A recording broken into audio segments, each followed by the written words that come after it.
In this lesson, we're going to mask our layers to begin splitting them up for use in 3D space. Okay, so if you're following along, we are starting off with the After Effects project file 02_begin for this lesson, and we already have all the assets we need imported right over here. So when you're going to be doing a project like this, it's important to choose an image or multiple images, if you're going to be stitching a few together, that allow for you to create lots of depth. So this image that we've chosen here for this project, you can already see has a lot of depth in it. And I just want to point out several layers kind of within this image that kind of have varying degrees of depth. So I've painted a few colors over those layers just to kind of make it easier to see which places are kind of the cutoff for the delineation between those layers. So we just have our main base layer there at the bottom, which is this layer 1. And then layer 2, I've just kind of painted this color over the water here. So that's going to be the layer that's going to look closest to our camera when we really start animating around in this scene. The next one that we see is this kind of hills layer here, and you can tell kind of a difference between this set of hills and the set of hills where our cabin is because of the color mostly. We kind of have just a lot brighter colors here in the foreground, and then we start to get something called atmospheric distortion, where the blue color of the sky starts to kind of put a cast over things that are further away in space. So that's kind of where we get the color shift in these hills that are further away. So we kind of have these closer hills here, and then we see that next spot that's right through here where our cabin is going to be. And those just have a little bit of a brighter color, and the light is hitting them a little bit differently. We see more detail in this spot here. So if I turn that back off, you can see kind of a big difference between this area here and over here. And really, if you wanted to, you could probably even split this one into two different layers, with this layer right here being the area where the cabin and these rocks are, and then this area could almost be another place. But we're going to combine that into one for this exercise. And then we have our next spot, which is going to be these really far away dark mountains here. And then we've got the sky there at the top. So these 5 colors that you see here are going to be the way that we split our layers apart based on the differing degrees of depth and detail that we can see in this image. Okay, so to get started, we're going to come over here and grab this outdoor scene.psd, which is the same image as the layer 1 that we have there, and we're going to drag that into a new comp. So let's just drag that onto this button right here. And that's going to create a new composition for us. I'm just going to X out of the colorful one for now. And now we can start drawing some masks along those edges that we were talking about earlier to kind of start splitting this image apart. So I'm going to zoom in so that I can see the water area here at the bottom, and we'll just start there. So I'm going to select my layer there on my timeline, go up here to the pen tool, and just start drawing a mask along the edge of the water line right there. So I'm just going to click, and then just start kind of clicking and dragging to draw this mask. And one of the great things about the way that we're going to be creating this image is that our mask doesn't really need to be perfect. It can be kind of jaggedy actually along those edges, just because we're going to be using lots of tricks to make it look like it's still integrated in our scene. So we've drawn our first mask here, and now all we can see with this mask is the water, which is exactly what we want. So I'm going to go up there and grab my selection tool, and now I'm going to reuse this mask for my next layer. So we're going to select this outdoor scene again, then hit Control D to duplicate it. And for now, it looks like we just have the exact same thing that we had earlier. But now I'm going to go into the options for this second layer here, this one that is below it. And we're going to go into those mask options, and we're going to click this inverted checkbox. Now what this is doing is it's saying, let's use the mask that we already have, but we're just going to look at everything outside of that mask instead. So if I turn off my first layer that I drew the mask on, it's just going to cover up the water. It's going to hide the water where that mask was revealing that earlier. And now all we see is this area here. So now let's go in and kind of readjust this mask a little bit and then draw another mask so that we're isolating just this second area that we talked about earlier for kind of the second layer of depth in our image. Okay, so I'm going to go ahead and just lock that water layer so I don't accidentally change anything with that. And now with this layer selected, let's just go in and move the points down into the water just a little bit so that we're making sure that we're getting all of the land in the land layer that we're going to be creating here. So I'm just holding the space bar anytime I want to kind of pan across my image like that. And now I want to add just a few more points to my mask. So add the vertex tool is what we're going to grab there. And then I'm just going to click right around here and then drag that point up. Now, if you accidentally double click your mask and you get this box around it, you can always click down here to deselect that, then grab your mask again, just like that. So now I can grab that point individually.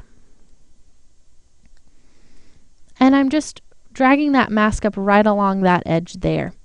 Okay, so now that we've adjusted this edge, let's draw another mask to isolate this part of our hill. I'm going to go up there and grab my just regular pen tool again. And now I'm going to zoom in so that I can start to kind of see the edges of the tree. So I think I'll probably draw just right along this edge here and then drop down onto the tops of these trees. So we'll use this dock kind of as the area where we end the mask right there. Okay, so let's just start right up here, and I'm just going to start right above that tree line because in a minute I'm going to change my mask options to feather this mask just a little bit, and that's going to just allow me to be a little bit more messy with this mask and not have to worry about staying right on the edges of those trees.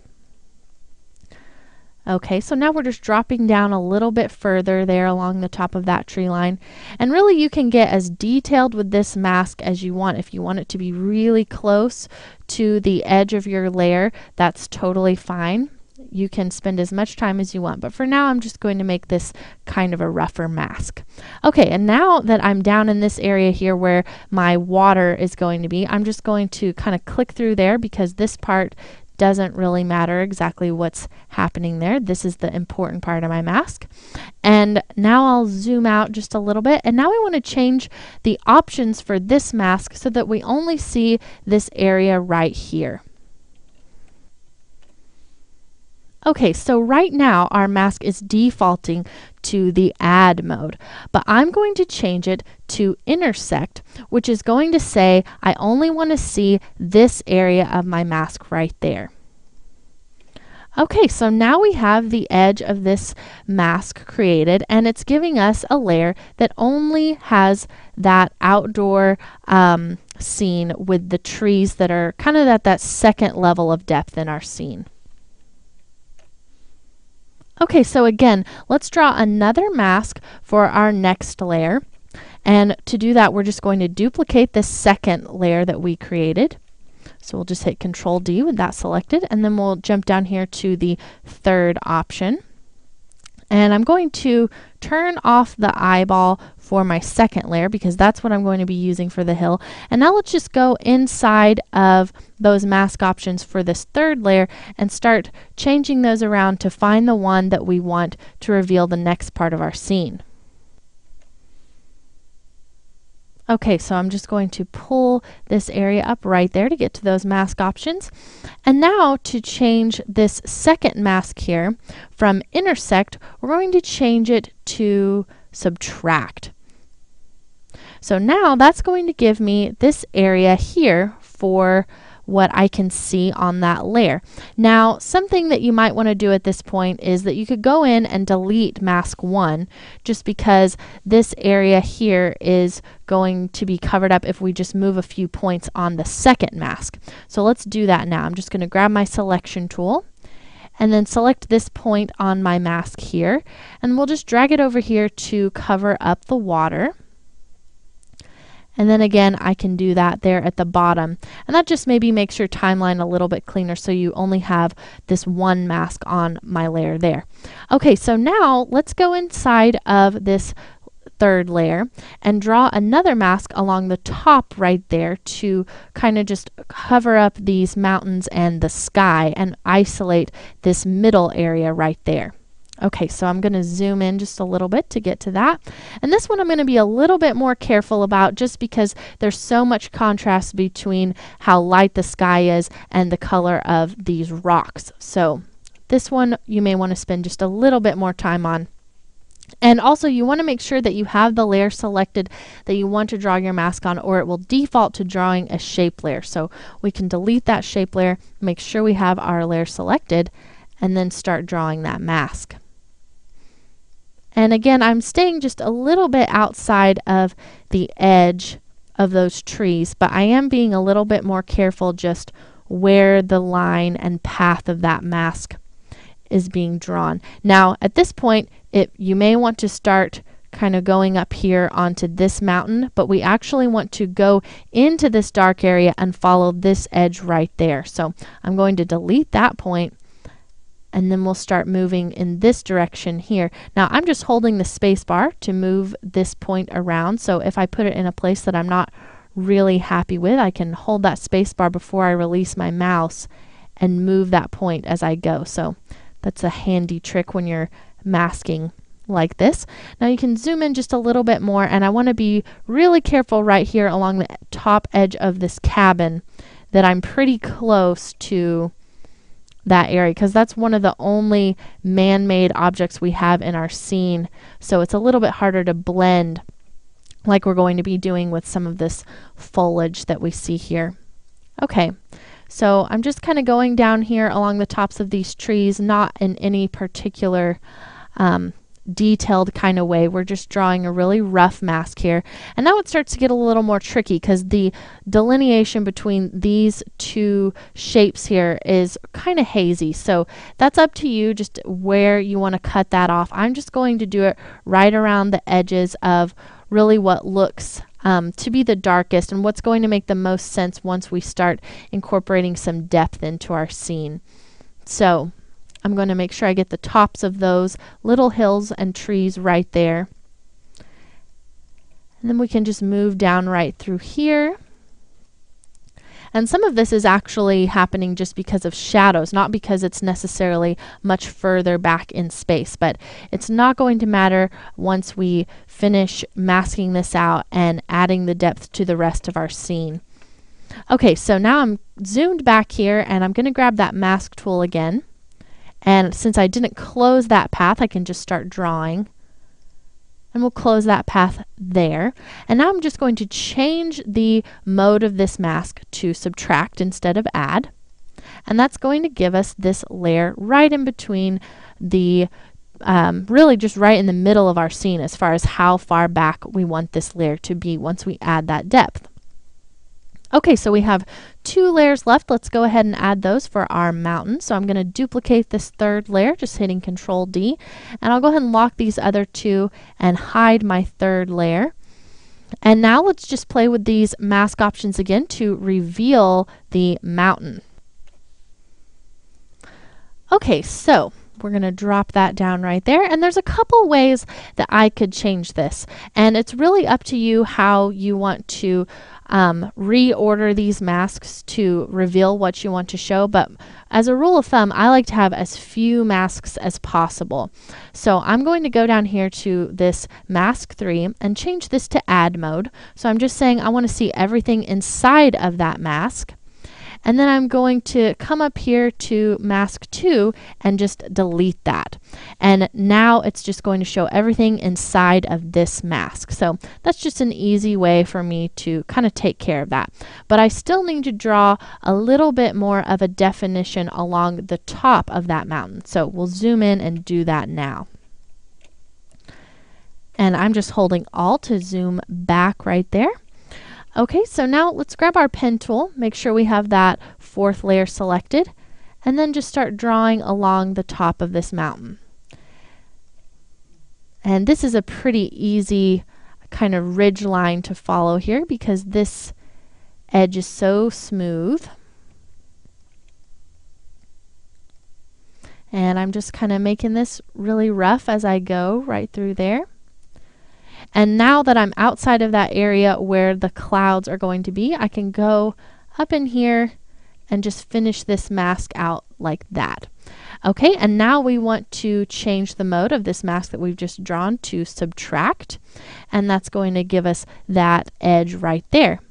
Okay, so we have one mask left for our sky, so I'm just going to do the same thing I've done before, duplicate this last layer, lock this fourth layer right there, turn that one off, and now we'll go into the mask options here. And I'm going to just delete this third mask because this is the one along this bottom edge here. We don't need that one. And then I'm just going to change my last mask to the add mode. And now all we have to do is go back up here and kind of readjust this edge, just so that we make sure we're cutting out all of that there along the trees and that mountain. Okay, so let's now take a look at all of the layers that we've created. So I'm going to turn back on those eyes. And now, right now, our scene doesn't look that much different. We have a little bit of an issue here where we're kind of missing some overlap. So I could go into that sky layer and kind of grab that convert vertex tool and move this a little bit closer. And we're going to kind of just fix any loose ends that we have like that where we can see through the scene completely in a later lesson. So for now, anything that you have like that is okay. And you kind of see a line in the same way right along that edge. We're going to fix that all in a moment. But for now, we can see that we've created separate layers for our sky, our mountains, kind of that middle layer with the cabin, the closer hills, and the water. So that is kind of the way that you can just really easily split these up and not really have to be that careful about what you're masking. You're just really using the pen tool to kind of create a rough outline.